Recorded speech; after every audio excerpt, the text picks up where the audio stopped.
Welcome to my least favorite time of year, people. It may as well be winter. It's fall, I'm sure, technically, if you go by the weather. But it's 5:30 at night. It's all gray. It's cold. It's dark out. Basically, this is terrible. But you know, the weather comes in cycles. That's how it works. That's why you have 4 seasons. That's each season's a cycle. Well, you know, the trucking industry is cyclical. We've had a little strange things happen, but basically one of the things you're going to hear in the trucking industry is, especially as an owner operator, it's when the rates are good, you want to run as much, money, as many loads as you can, save your money, because the rates are going to drop out again. What happens is you get guys that come in here when the rates go up. When this COVID crap was around here, the rates went way up because, they just needed things. Everybody was ordering stuff online. You're not going into the stores as much, so freight was being moved. Rates were up there. When the rates go up, now all of a sudden people think it's profitable. What do? Buy trucks, get in the game. That becomes an issue because now you have too much capacity. So you've got now a situation that we've been in for, well, basically for better part of a year to 2 years now. It's been really bad for the past year. Six months to a year, it's been really bad. The rates have been dropping. Loads last year, 6-7 months ago even, I wouldn't take these loads if they were paying under about $2 a mile. Those same loads today might be paying $1.60 a mile. So everything's going down as far as freight rates and things like that, but everything is going up, as far as expenses. Diesel fuel's not dropping. Insurance premiums aren't dropping. The cost of trucks are not dropping. It's a crazy deal. So what we're waiting on now is for capacity to equalize out, because the reason we have low rates is because we have more trucks than we have freight. There's more trucks available than the freight to haul, and because of that, you've got to haul it for cheaper. Well, a lot of these guys that get in the high parts of the cycle, they paid way too much for trucks. They've got gigantic truck payments, this, that, and the other, so a lot of them going out of business.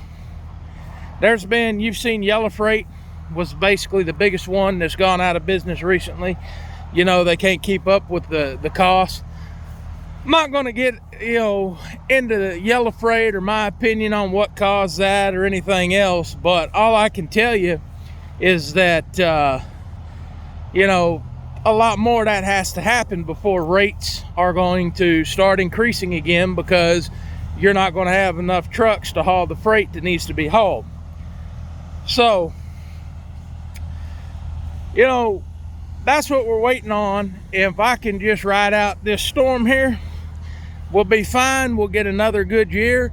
I said in a previous video that I think that's going to be after the election in 2024.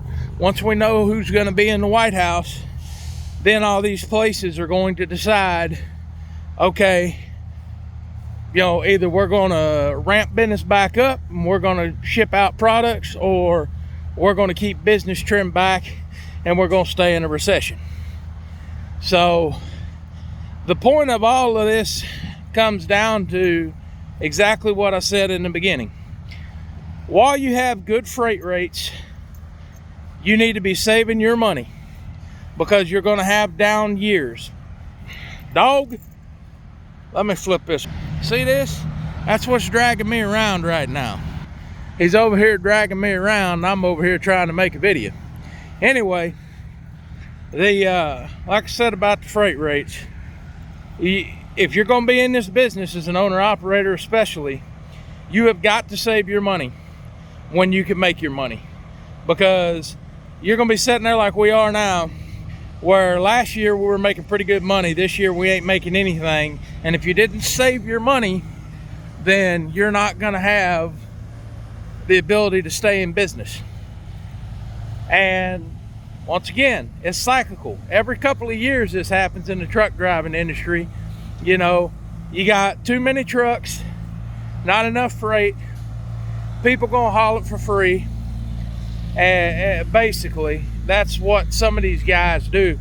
Now there's a little bit of it's odd. So to understand the truck driving industry, you have to understand that the majority of trucks on the road are owner operators, generally small fleets. Your mega carriers like Schneider, Warner, Swift, they do not make up a very big percentage of the trucking industry. But your mega carriers can afford to take a kind of pay cut. You know, basically they can afford to say, well, we're going to haul that rate or haul that freight cheaper, and you know, they just cut the pay of their company drivers. In a downturn like this, if you're looking to get in the truck driving industry, your best to be a company driver. The only way you're going to make it as an owner operator right now, if you're leased onto a company like I am, you better own your truck and you better not have a truck payment. I got 3 more payments and I own this truck outright. I have been able to hold on. It's something different. You really have to, you know, watch what you're doing. But if you're going to be a lease operator and you're going to go through a company like Schneider or Prime Inc. or any of them outfits like that, you're going to lose your ass. That's just all there is to it. You might be able to make it work if you don't ever go home and you run everywhere and don't have any qualms about it. You know, you go into places like New York City, stuff like that, you'll be able to make it, but I wouldn't do it. So, you know, I've been in this game long enough, and I'm fortunate enough to be in the position I am. I can run where I want to run. I do not run West Texas. I do not run the Western United States. I do not run the Northeast. You will never see me in New York City. You will never see me really in the state of New York or New Jersey. I don't go to Pennsylvania even, really. If I do, it's just to the Pittsburgh area. That's as far in as I go. But that's the trick, is I've been doing this long enough. I'm in a position that I can be choosy. I spend more time in the South than I do anywhere in the Midwest. I'm in Texas right now, and now that's where I'm from, and I can tell you that Texas always has been, and it has not changed. There is always way more capacity in Texas than there is freight. So to get good freight rates in Texas is very challenging. So you know, I make it work. Usually try to get something out of Texas out to the South or into the Midwest, and then try to get loads out of there that pay. But it's very difficult to string that together lately, just because of the cycle that we're in. So trucking cyclical. You can make some money in it. You'll never get rich doing this. It's just never going to happen. But you can make somewhat of a decent living. But from what I understand, you know, the company drivers, these poor cats out there making $500 a week, I'm not gonna get paid $500 a week to drive around the country. But I mean, it's guaranteed money as long as you don't, do something to get yourself fired. But it is what it is. Just stay safe out there.